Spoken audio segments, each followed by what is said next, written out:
The Catholic Church in Iraq struggles to help Christian refugees who have fled to Kurdistan. Aid to the Church in Need estimates it costs $338 to provide one family with basic necessities for 6 months. George Marlin, chairman of the Aid to the Church in Need USA, joins us now. The Catholic Charity's mission is to help suffering and persecuted faithful worldwide. Welcome to the program. Thanks for having me. You're working in Iraq, helping rebuild Christian communities. And I just came back from northern Iraq in the Nineveh Plain. I visited these villages that ISIS just desecrated and destroyed. So in your view, why is it important that Christians are able to stay in Iraq? I think it's very important that the Christians that stay in, bishops throughout that area have been urging the same thing, because that is where the church was born, in the Middle East. And we've been there for 2,000 years, and sadly ISIS, as opposed to any radical Muslim groups in the history of the Muslim faith, are now trying to eradicate, to erase any trace of Christianity in the Middle East. We think it's wrong. So we, as a Catholic agency under the guidance of the Pope, we raise funds and designate projects that are suggested by many of the bishops in the Middle East to try to help the victims of this persecution. So we're giving humanitarian aid, helping them rebuild their towns, their cities, their homes. So we think it's important to remain a presence there in the Middle East. In your view, what should the U.S. government be doing to dovetail with your efforts? Well, I think what has to be done here on a broader basis, not only the United States, even the Church in the United States, we need to be banging the pots of pans, first of all, to recognize what's going on.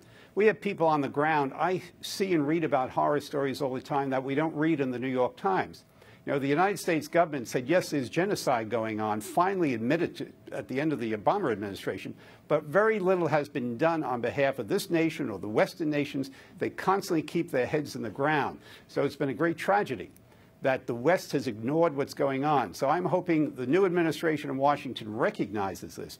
But it's interesting to note, when the Coptic Christians were beheaded a couple of years ago, the reaction from the White House was, we're sorry to hear that Egyptians were murdered, Egyptian citizens were murdered. No, they were murdered because they were Christians. And it so was the first thing the United States genocide. has to do is recognize the mess. Right. And it is genocide. Right. They admitted that, but they've done very little about it, which is sad. And that's why I went, because I wanted to see firsthand what had happened there. And I think, and you may agree with me, you may not, but I believe that Americans, even the international community, have Iraq fatigue. The war started in 2003. Now things have moved on to Syria and to Egypt, other areas. Do you agree with that?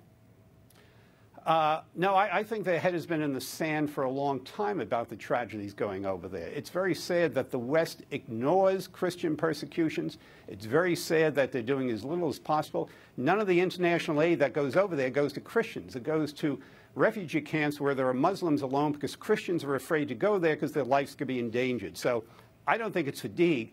I think it's just ignoring a subject they find uncomfortable and don't want to deal with it. I think it's worse than fatigue. So why does this issue? So why does this of the West? Sure. Why does this issue get such little traction in the West then? Why do I think it's very traction in the West? I think the West has such a distaste, many countries, particularly old Europe and in segments of the United States, that have such a distaste for Christianity that is still the last acceptable prejudice. They just ignore it. Others, particularly on the extreme left, they'll get into bed with anybody who is opposed to the basis of destroying Christianity as the basis of Western civilization. So I think it's ideologically driven. I think it's just a contempt for Christianity. And people just ignore it in many political situations throughout the world because of this anti-Christian attitude. So I don't think it's fatigue. I think it's anti-Christian bias.